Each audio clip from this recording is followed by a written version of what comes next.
General के बाद अपना नेक्स्ट चैप्टर अपन स्टार्ट करेंगे बैंक रिकन्सिलेशन स्टेटमेंट, ठीक है। बाकी जो चैप्टर है उसको अपन बाद में देखेंगे।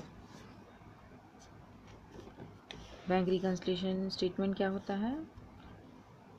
Generally every business maintains a current account with the bank for dealing the financial transaction. देखो, जो भी बिजनेसमैन होता है उसका बैंक में अकाउंट चलता है, और जो भी बिजनेसमैन रहते हैं उनका जो अकाउंट होता है वो हमेशा कैसा रहता है? करंट अकाउंट रहता है, ध्यान रखना।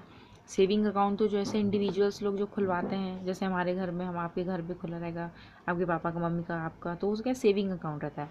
पर बिजनेसमैन जो लोग को जो खुलवाते हैं वो उनका अकाउंट कैसा रहता है? करंट अकाउंट रहता है, ठीक है ना।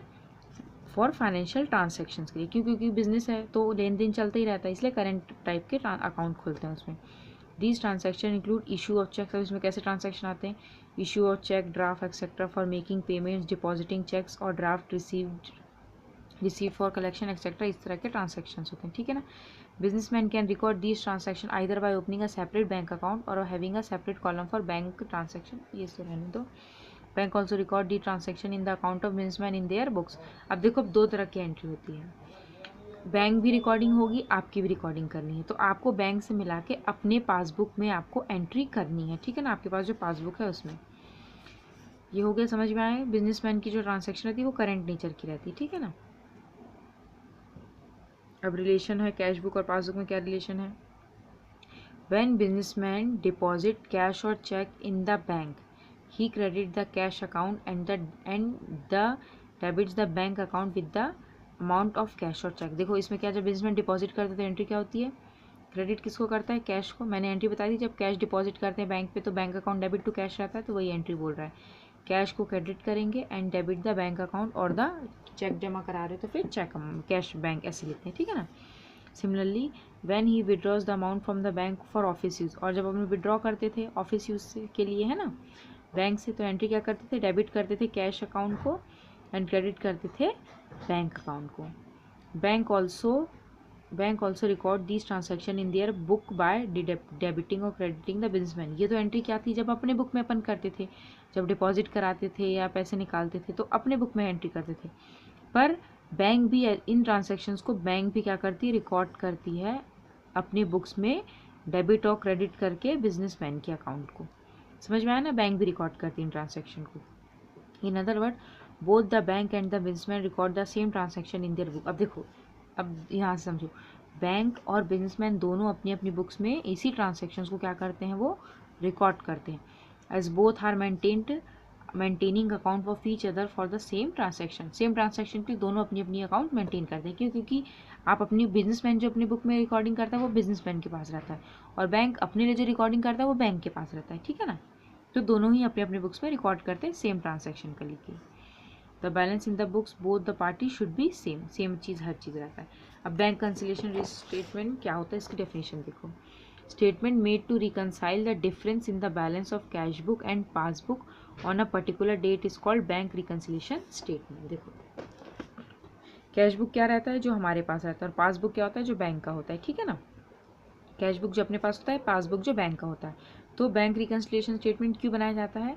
स्टेटमेंट मेड टू रिकनसाइल करना है difference between balance of cash book and passbook on a particular date is called bank reconciliation statement. मतलब कैश बुक और पासबुक के बीच में जो डिफरेंस आता है बैलेंस का, उसको ही पता करना है, रिकनसाइल करना है, पता करके उसको लिखना है किस पर्टिकुलर डेट पे। इसको बोला जाता है बैंक रिकन्सिलेशन स्टेटमेंट, ठीक है ना।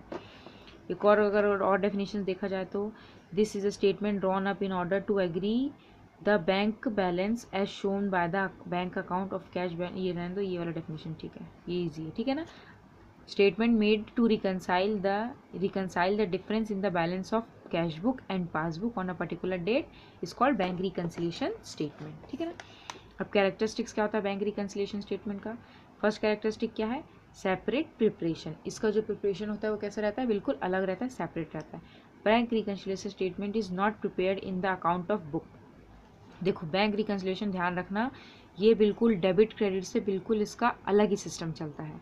जो अकाउंटिंग में अपन ने पढ़ा था, डेबिट क्रेडिट बिल्कुल से रिलेट नहीं करता, और इसको अकाउंटिंग की बुक में भी लिखा नहीं जाता। इसके लिए अलग से ही बुक प्रिपेयर की जाती है, उसमें अलग ये लिखा है ना, not prepared in the accounts book, accounts book में इसको प्रिपेयर नहीं करते हैं, but it is made a separate sheet, इसको एक सेपरेट शीट पे प्रिपेयर किया जाता है। This statement is not a part of double entry system. देखो मैंने बताया था ना, डेबिट क्रेडिट का कोई रोल नहीं रहता, डबल एंट्री सिस्टम का भी इसमें कोई पार्ट नहीं रहता, बिल्कुल अकाउंटिंग से ही अलग होता है, ठीक है ना, सेपरेट प्रिपरेशन होता है। अब कंपेयरिंग द बैलेंस, सेकंड क्या है, कंपेयर करना है बैलेंसेस को।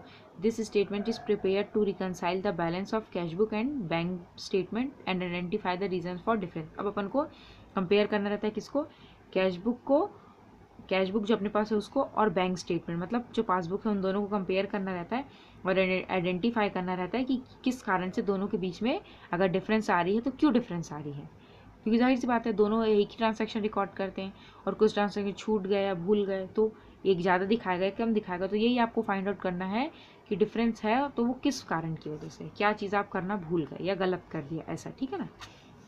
नेक्स्ट है preparation on a particular date, और बैंक रिकन्सिलिएशन स्टेटमेंट हमेशा एक पर्टिकुलर डेट पे प्रिपेयर किया जाता है, ठीक है ना, समझ में आया।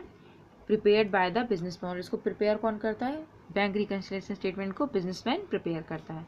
The responsibility of preparing bank reconciliation statement lies with in the businessman, जो भी रिस्पॉन्सिबिलिटी होती है उसको किसकी जिम्मेदारी होती है, बिजनेसमैन की जिम्मेदारी रहती है। Bank does not prepare, bank को क्या पड़ी है, बैंक तो जो भी आता जाता है वो रिकॉर्ड करता रहता है क्योंकि उनके पास तो कंप्यूटर है, ऐसा जो भी उनके पास फैसिलिटीज़ है, ये बिजनेसमैन अपने उसके लिए बिजनेसमैन प्रिपेयर करता है, ठीक है ना, अपने कन्वीनियंस के लिए। Tracing out errors and fraud, और फिर लास्ट कैरेक्टरिस्टिक क्या है, बैंक रिकन्सिलिएशन स्टेटमेंट बनाने से दोनों के डिफरेंस को कंपेयर करने से आपको पता चलता है कि क्या एरर्स हुए हैं और क्या फ्रॉड्स हुए हैं, ठीक है ना, ट्रेस करता है। The purpose of this statement is not only to reconcile the two balances, सिर्फ रिकनसाइल नहीं होता दोनों बैलेंस को मैच करना, but to find out the reason in difference, find out करना है रीजन्स ऑफ डिफरेंस, क्या रीज़न है डिफरेंस होने का, मतलब अलग अलग हो रहा है तो क्या किस वजह से अलग हो रहा है, but also to detect frauds और errors committed in the books, और ये भी डिटेक्ट करना है फ्रॉड्स और एरर्स हो रहे हैं बुक्स में, तो समझ में आया ना, ये कैरेक्टरिस्टिक्स हो गया।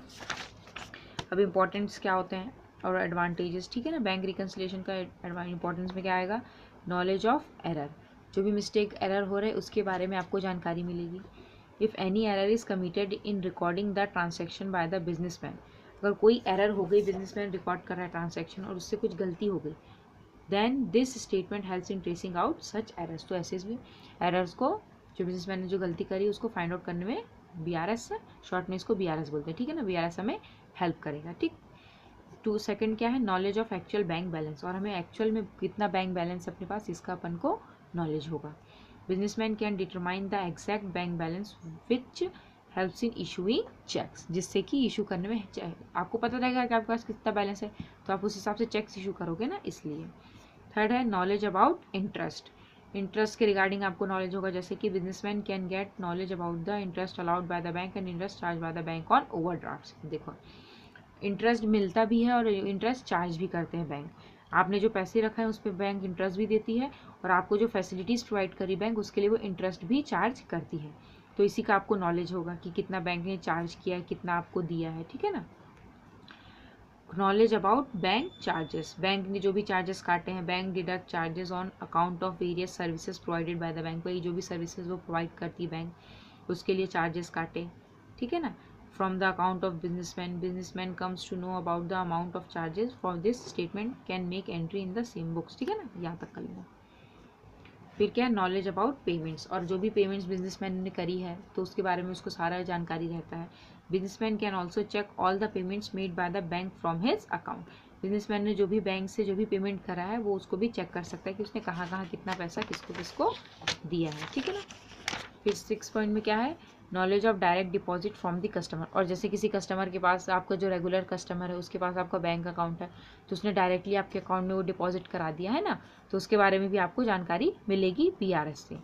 सम bank sometimes receive the deposit directly from the customer of the businessman, जो भी बिजनेसमैन का कस्टमर है वो डायरेक्टली आपके अकाउंट में डिपॉजिट करा देता है।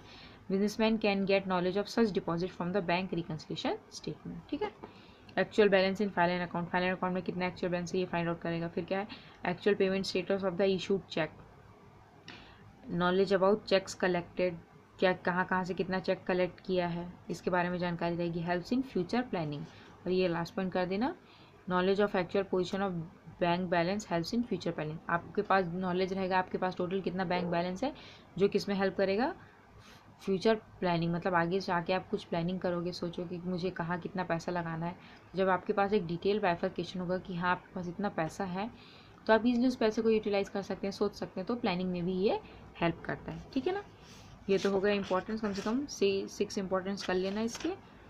कैरेक्टरिस्टिक्स हो गई है, ज़्यादा बड़ा नहीं है, छोटा सा चैप्टर है ये।